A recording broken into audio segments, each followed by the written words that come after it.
Hello, assalamu alaikum badi mandinkol. Lafta dua e rompuntol be. Please, nyin dua ani message ni sa dino mole adiala. Nka dua antol be alaye jata kende ya di mole aning laba nyima aning mole mol siyo ye jamfa ba ke fo mole koto ba ke nyin dunia kan. Happy, healthy life. Nka dua mole stray ye stress tala. Stress is scientifically proven that aka mola siyo bandi juna because mola immune system min ka mol mako ni mol sasata wo immune system ka weakle because of your stress and ni ila immune system nyante mako ila ate mako no la woto is already too late, it's already weak. Alama alaye mo tankandi wala. I know stress anin dunia le nata but please alinga try ka kana nyin stress nyin muta bake ka mira bake akadimi bake ka me bake. Please, alinga alamuta nga stay happy no matter what. Hello, badingol.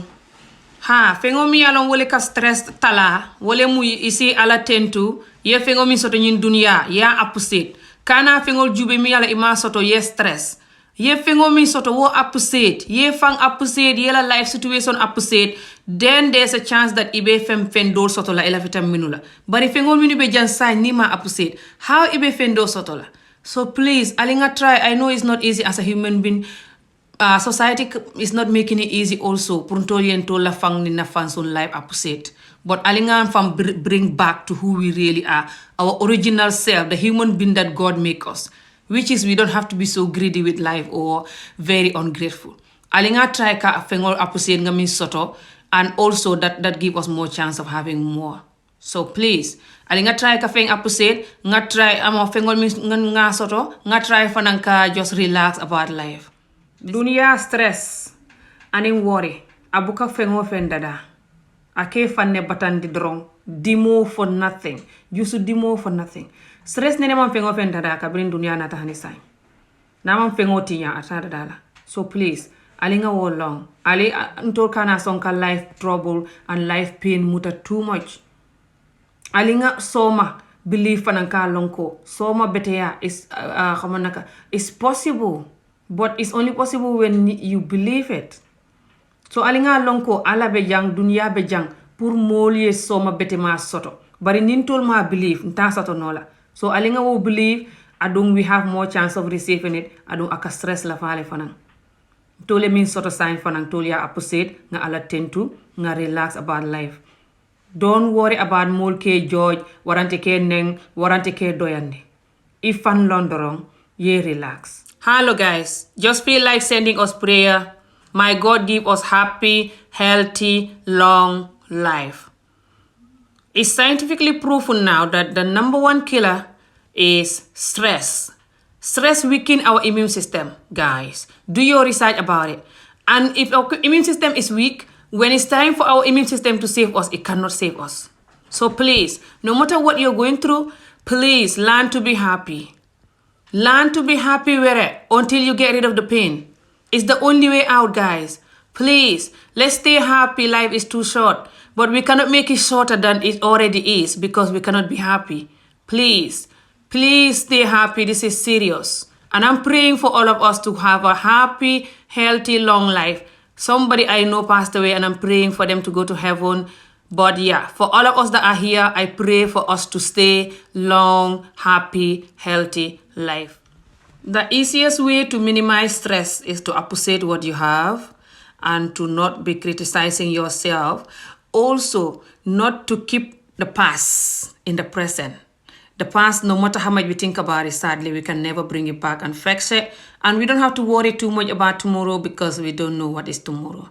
We also don't have to put our value and who we are to people's hands. Like, for example, like trying to look at how people treat you and you see your worth according to how people treat you or your feelings. For you to feel good, people have to treat you good. You see, don't allow that also. Know how to feel good no matter what the situation is. Know who you are, know your worth, appreciate what you got, be grateful, and just be happy. That's the key word to living a long, happy, healthy life, guys. I wish all the best.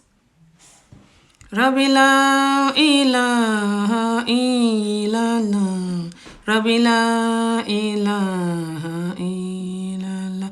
buur yàlla may ñu fan wu guddoo rabbi la ilaha illallah buur yàlla may ñu wér gu yaram rabbi la ilaha illallah nit ñi dee yal nang leen yóbbu àjjana rabbi la ilaha illallah buur yàlla may ñu fan wu guddoo rabbi la ilaha illallah buur yàlla may ñu wér gu yaram rabbi la ilaha illallah yal nañu yàlla may wér gu yaram rabbi la ilaha illallah yal nañu yàlla may fan wu guddoo rabbi la ilaha illallah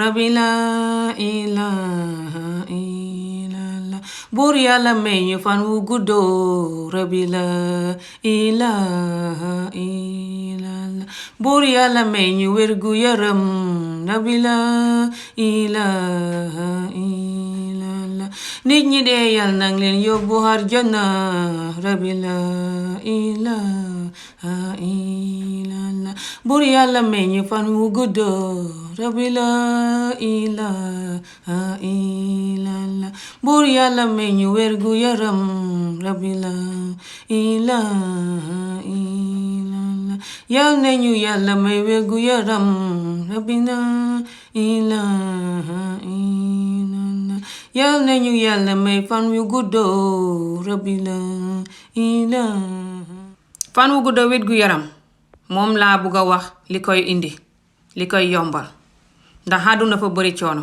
te coono yi àdduna boo ko toppee doo xam fan wu guddoo wér gu yaram ndax dafay indi naqat te naqat fay wàññi fan docteur yi wax nañ ko ba sonn soo ma weddee demal nga def sa research fan wu gudd naqat wu bari boo ko xamee doo ko xam waaw naqat nag li koy wàññi mooy nga doyloo li nga xam doyloo li nga xam nga ñaan yàlla ne dina la indil leneen la dana ñëw te nga gëm ne dina ñëwit soo ko gëmee rek mën naa xam dana xam waaw te leneen la dafa des ci lan la waaye kontaante waruñ koo teg ci xalal kuy xaar nga xam xalal pour nga kontaan wala nga xam lii pour nga kontaan wala nga xam laa pour nga kontaan doo mës a kontaan ndax loolu boo ko xamee it leneen mën naa ñëw loo xam ne mooy tax ba doo kontaan kon nag kontaanal tey doyloo li nga xam sant yàlla gërëm ko ci lim la jox soo foogee ne joxul la dara it yaa ngi dund xamee fi fan wu gudda wér gu yaram wala kuy dund si àdduna rek xam nga lu ne yàlla nañu yàlla may fan wu gudda wér gu yaram ubbi ñu buntu wërsëg gëmloo ñu muñ te doyloo luñ xam yàlla na yàlla def loo suñ xol bi ñu muñ te doyloo luñ xam mën a dund happiness pure happiness